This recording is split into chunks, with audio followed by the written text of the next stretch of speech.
They came without warning. The Sirath Empire, a civilization that had ruled a quarter of the Orion Arm for 10,000 years, descended upon humanity's outer colonies like a storm of burning suns. Their ships were cathedral-sized, carved from living metal, their soldiers clad in the flesh of conquered species. They called themselves the Keepers of Order, and to them, the fledgling Terran Confederation was little more than a curious pest that had forgotten its place. The attack began at Vega Prime, a peaceful colony, 3 million souls, mostly farmers and terraformers, woke to the sound of the sky tearing apart. The Sirath fleet blotted out the dawn. Their voice filled every channel, every frequency. By decree of the Imperial Council, humanity is hereby annexed. Your resistance is futile. Kneel, and you may yet serve. The governor's reply was broadcast once. Calm, firm, human. We do not kneel. The Sirath answered with fire. Orbital bombardments turned the oceans to steam. Cities became glass. When the fires ended, the Sirath landed troops, not to conquer, but to collect. Chains clattered in the ruins. Humans were herded like cattle, their screams rising over the crackle of smoldering earth. The Sirath commander, Lord Keeper Sareth Ka, walked among them, his robes glistening with molten dust. He lifted a child by the throat, studying her with detached fascination. Such fragile creatures, he murmured. So loud when they break, the soldiers laughed. Behind him, the banners of the Empire unfurled, shimmering with golden runes that spelled dominion eternal. The signal went out across the stars. Humanity has fallen. Chains and mockery. In the weeks that followed, the Sirath's victory became legend. Across their empire, broadcasts replayed the footage of humans bound and kneeling. Markets sold trinkets made from Terran steel. Even the imperial heirs took amusement in the new slaves, creatures of emotion and art so easily crushed. The High Council convened in their throne hall, a vast sphere suspended above a dying sun. 10,000 nobles, each draped in conquest, celebrated the annexation. Wine was poured. Music of the enslaved races filled the air. The Terrans will make fine servants, one of them laughed. They value peace and mercy. Such virtues are delicious in chains, another added. They spoke of diplomacy, of reason. How quaint. Lord Keeper Sareth Ka, the conqueror of Vega Prime, stood before them, basking in their praise. He spoke with arrogance honed by centuries of triumph. Their fleets are scattered, their worlds unguarded. They have no teeth. The humans will kneel, as all have before. And yet, somewhere in the void, a whisper began. It came first from traders who vanished without a trace, from patrols that sent distress calls, then silence. A freighter drifted into a Sirath port, its crew gone, its hull carved with words that froze even hardened soldiers. We are coming. The council laughed it off as primitive superstition. Let them come, they said. We will break them again. The silence before the storm on Earth. The fires of grief had gone cold, and left only steel behind. The footage of Vega Prime was played once on every screen, and then never again. There were no speeches, no outcry, no declarations of vengeance. Humanity simply went quiet. In the void between stars, something vast began to move. Old shipyards, once dormant, roared to life. The orbital rings around Luna burned with activity. Mars bled red again, not from dust, but from the glare of forges. In silence, the fleets gathered. Project Retribution, a contingency written in fear during the first contact wars, was activated for the first and only time. AI war planners calculated probabilities of extermination. The numbers came back grim. Earth's leaders read them once, and then burned them. They think we are civilized, said Admiral Leon Ward, commanding the Terran response fleet. They are correct. Civilization is what gives us the means to kill beautifully. And then the orders came. Every ship captain, every marine commander, every intelligence operative received the same encrypted message. No negotiation, no surrender. They wanted chains. We bring blades. Before. The first strike it began in the Perseus Reach. A Sirath fleet of 70 ships patrolled the trade lanes. Bored, arrogant, unguarded. Their commander, Vartel, was giving a speech to his officers about how humans lacked courage when every star around them blinked out. Moments later, the sky erupted. Human ships tore from stealth, black hulls built from metamaterial that devoured light. They moved with predatory precision, silent and cold. The Sirath's first warning came as their lead cruiser was sliced in half by an invisible railgun slug moving at 20% of light speed. By the time they scrambled shields, half their fleet was gone. Then came the voices, transmitted across every open channel. A language the Zirath had dismissed as primitive now carried a tone that froze their blood. This is Earth Command. You took our people. You burned our worlds. Now we take yours. The battle lasted 6 minutes. No survivors. No wreckage. The debris was vaporized, erased. In the ashes, human drones left behind one message, carved into the drifting hull of the Zirath flagship. Debt collected. Vega Prime. V.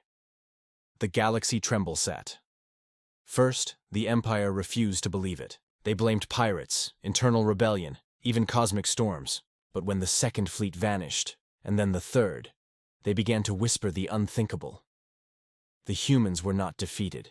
They were hunting, trade routes emptied, outposts went dark. The great merchant convoys of the Empire traveled with escorts numbering in the hundreds. But even then, their fate was often the same. Silence. And then nothing. Within months, 23 Zirath systems had gone dark. Satellites found only burning worlds, blackened hives of metal and ash. Then came the broadcast. A single human ship entered the core systems and transmitted on all Imperial frequencies. A woman appeared, her face unreadable, her eyes cold. She wore no insignia. You called us fragile, she said. You called us servants. You wanted our chains. Instead, we forged blades. And now we will show you what humanity does when the leash snaps. Her image vanished. Every communications satellite in the Empire exploded seconds later. The Zirath finally understood. They were not fighting rebels. They were facing extinction. The blade unsheathed, the Terran Retribution fleet arrived like a tidal wave of stars. 4,000 ships, from sleek destroyers to planet-cracking dreadnoughts, emerged from slipspace across 100 light-years. Each one bore a single emblem, a white blade on a black field. The Zirath mobilized their entire armada. They numbered in the millions. They had ruled for ages, conquered hundreds of species, enslaved thousands of worlds. Against humanity, they brought the full weight of empire. It did not matter. The first human salvo came from beyond visual range. Mass driver rounds the size of skyscrapers. Entire fleets vanished in blinding light. The Zirath tried to rally, but human ships fought like predators, slipping in and out of reality, tearing formations apart with surgical brutality. Orbital defense grids melted.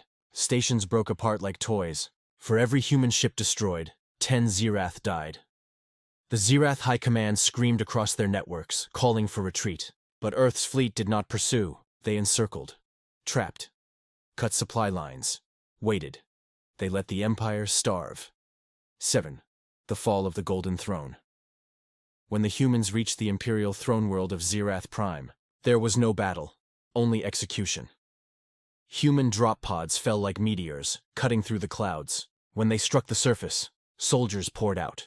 Armored giants in black, their visors cold as void. The Empire's elite guard met them with plasma and fury. The humans answered with silence and precision. Every blast was answered. Every fortress fell. The streets of the Golden Capital ran red beneath black banners that bore no names, only vengeance. Lord Keeper Sereth Ka, conqueror of Vega Prime, tried to flee. His escape cruiser was intercepted in orbit. The humans boarded it without a word. When they dragged him before Admiral Leon Ward, she regarded him the way he once had regarded that child on Vega Prime. You said we were loud when we broke, she said quietly. Tell me, how loud does your empire scream? He spat defiance. You will not stop. You will become what you hate. Her reply was colder than the void. We already have. The ship's cameras recorded his final scream before the hull was vented to vacuum. The footage was transmitted to every Zirath world. Then came Earth's final message. The Terran Confederation acknowledges the surrender of no one. Your empire ends today, and so it did. Eid. The stars go silent. The war lasted 72 hours after the fall of Zirath Prime. By then, there were no fleets left to fight. Human ships spread across the stars like shadows, dismantling what remained. Factories, armories, slave worlds. The systems that had once sung the anthem of the Empire now echoed only with static. When it was over, the humans did not stay to rule. They did not claim the Empire's worlds. They simply left. As they departed, they transmitted one final communique to the galactic community. We asked for peace. We were given chains. Remember that when you speak of Earth. And then the Terran fleets disappeared beyond the rim, leaving only ruins in their wake. Light and aftermath, whispers in the dark centuries past. The Empire became legend. The Zirath survivors scattered, their power broken forever. Traders whispered of old battlefields where shattered hulls still drifted, carved with human words that glowed faintly in the dark. Retribution complete. And in the farthest corners of the galaxy, when new empires rose and spoke of conquest, someone would always say, quietly, fearfully, "Do not provoke the Terrans. They held blades once. In time, children of alien worlds learned the story as a warning, of a race that looked fragile, that spoke of peace, but whose wrath could split suns. They learned that beneath Earth's oceans and forests, beneath the calm voices and open hands, lay something ancient and terrible, the will to endure, and to strike back tenfold. Humanity's silence was never weakness. It was the drawing of breath before the scream, X. Epilogue: The Price of Mercion. A quiet night over Earth, Admiral Ward stood beneath the rebuilt orbital ring. The stars shimmered, beautiful, distant, peaceful. Around her, the planet turned in silence, blue and alive. "We could have ruled them," one of her aides said softly. "We could have taken their worlds, their technology, everything." She watched the sunrise crest over the curve of the Earth.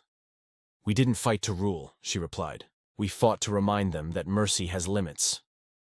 Far across the void, in the ruins of a golden empire, the survivors remembered. Every whisper, every treaty, every fearful glance toward the direction of Sul was a prayer that humanity would never rise in anger again. Because when the Empire ordered chains, Earth held blades.